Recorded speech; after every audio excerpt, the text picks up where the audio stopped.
Iran ప్రయోగించిన ballistic క్షిపణులతో Israel దద్దరిల్లింది. లక్షలాది మంది బంకర్లోకెళ్లి తలదాచుకున్నట్లు ఇజ్రాయెల్ సైన్యం తెలిపింది. దక్షిణ ఇజ్రాయెల్కు చెందిన ప్రధాన ఆసుపత్రిని ఓ ఇరాన్ బాలిస్టిక్ మిజైల్ నేరుగా తాకడంతో భారీ నష్టం వాటిల్లింది. టెల్ అవీవ్లోనూ ఇరాన్ మిజైళ్లు విధ్వంసం సృష్టించాయి. ఇజ్రాయెల్ సైనిక స్థావరాలనే తాము లక్ష్యంగా చేసుకున్నట్లు ఇరాన్ ప్రకటించింది.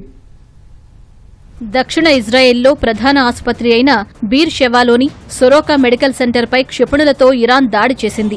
ఈ దాడిలో చాలా మంది తీవ్రంగా గాయపడ్డారు. ఆసుపత్రితో పాటు చుట్టుపక్కల ఉన్న పలు భవనాలు దెబ్బతిన్నట్లు ఇజ్రాయెల్ సైన్యం తెలిపింది. ప్రజలెవరూ చికిత్సల కోసం ఆ ఆసుపత్రి వైపు రావద్దని అధికారులు ప్రకటించారు.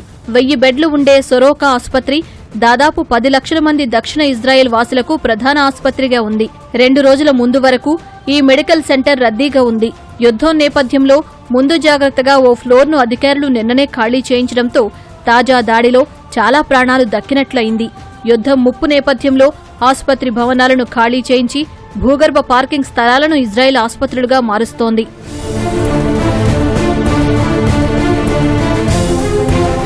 అరాక్ హెవీ వాటర్ అణు రియాక్టర్పై ఇజ్రాయెల్ చేసిన దాడులకు ప్రతీకారంగానే తాజా దాడులు జరిపినట్లు ఇరాన్ ప్రకటించింది. ఇరాన్ దాడిపై స్పందించిన ఇజ్రాయెల్ డజన్ల కొద్దీ బాలిస్టిక్ మిసైల్స్ ను ఆ దేశం వాడినట్లు తెలిపింది.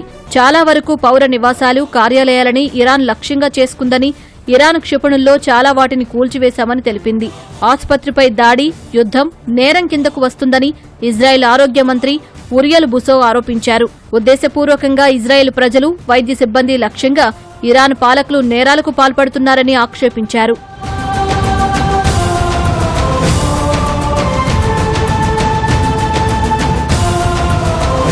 టెల్ అవీవ్ నగరంలోనూ ఇరాన్ క్షిపణులు విధ్వంసం సృష్టించాయి.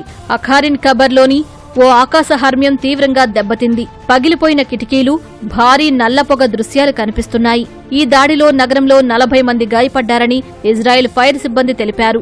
దాడులకు ముందు టెల్ అవీవ్లో సైరన్లు మోగడంతో ఇజ్రాయేలీలు తమ సమీపంలోని సురక్షిత బంకర్లకు పరుగులు తీశారు. టెల్ అవీవ్లోని సైనిక కేంద్రాలనే లక్ష్యంగా చేసుకున్నామని ఇరాన్ రెవల్యూషనరీ గార్డ్స్ ప్రకటించింది.